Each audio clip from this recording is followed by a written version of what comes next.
Let's make quick comment. नमस्कार, let's mic में आपका स्वागत है। क्विक कमेंट के साथ मैं राखी जैन। राजस्थान में नगरीय निकाय चुनाव की तैयारी अब औपचारिक रूप से शुरू हो चुकी है। राज्य निर्वाचन आयोग ने 113 निकायों के लिए मतदाता सूची के पुनरीक्षण का शेड्यूल जारी कर दिया है। इसके साथ ही ये साफ हो गया है कि चुनावी बिगुल भले ही अभी पूरी तरह ना बजा हो, लेकिन उसकी पहली आवाज जरूर सुनाई देने लगी है। इस प्रक्रिया का सबसे अहम पहलू है नए वोटर्स की भागीदारी। आयोग ने स्पष्ट किया है कि जो युवा 1 जनवरी 2026 तक 18 साल के हो चुके हैं, वो अब मतदाता सूची में अपना नाम जुड़वा सकते हैं। यानी लाखों नए मतदाता इस बार शहर की सरकार चुनने की प्रक्रिया का हिस्सा बनेंगे। दरअसल निकाय चुनाव सिर्फ एक प्रशासनिक प्रक्रिया नहीं होते, ये शहरों की दिशा तय करने का लोकतांत्रिक माध्यम होते हैं। सड़क, पानी, सफाई, ट्रैफिक, सीवरेज, ये सभी मुद्दे सीधे नगर निकायों से जुड़े होते हैं। ऐसे में मतदाता सूची का अपडेट होना इस पूरी प्रक्रिया की बुनियाद है। राज्य निर्वाचन आयोग ने इस बार मतदाता सूची तैयार करने के लिए 1 जनवरी 2025 की विधानसभा वोटर लिस्ट को आधार बनाया है।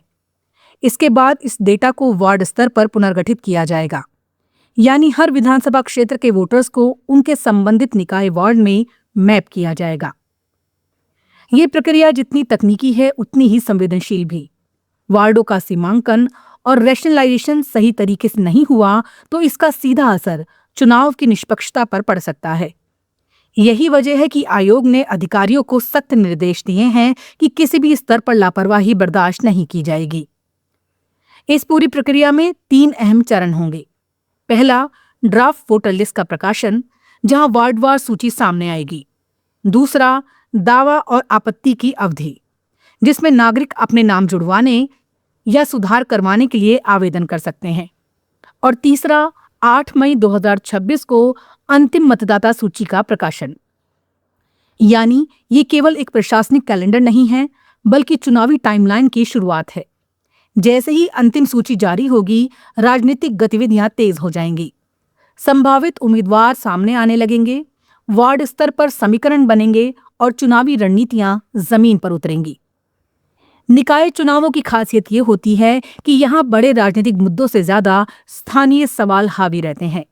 लेकिन इसका मतलब ये नहीं कि राजनीति इसमें कम होती है, बल्कि कई बार यही चुनाव राज्य की राजनीति का संकेत भी बन जाते हैं।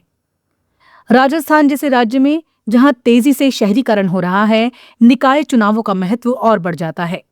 शहरों का विस्तार, बढ़ती आबादी और बुनियादी सुविधाओं की मांग, ये सब चुनौतियां नगर निकायों के सामने हैं।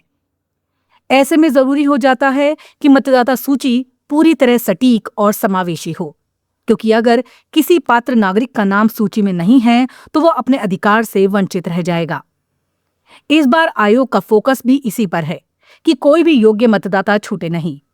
खासकर नए मतदाताओं को जोड़ने पर जोर दिया जा रहा है।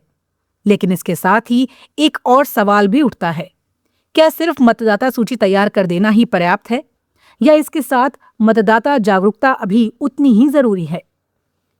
कई बार देखा गया है कि शहरी क्षेत्रों में मतदान प्रतिशत अपेक्षाकृत कम होता है।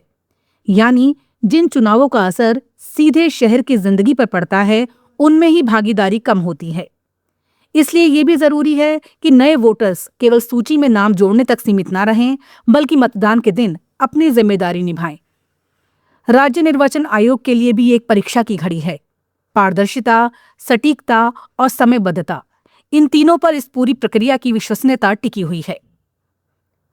तो राजस्थान के 113 निकायों में मतदाता सूची का यह पुनरीक्षण केवल एक प्रशासनिक कदम नहीं, बल्कि लोकतंत्र की जमीनी शुरुआत है।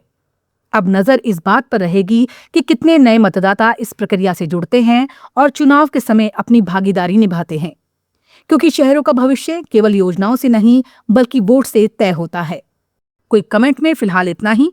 देखते रहिए, सुनते रहिए लेट्स माइक। नमस्कार। आप सुन रहे थे let's mike more than radio. Follow कीजिए हमें हमारे सोशल मीडिया प्लेटफॉर्म्स पर।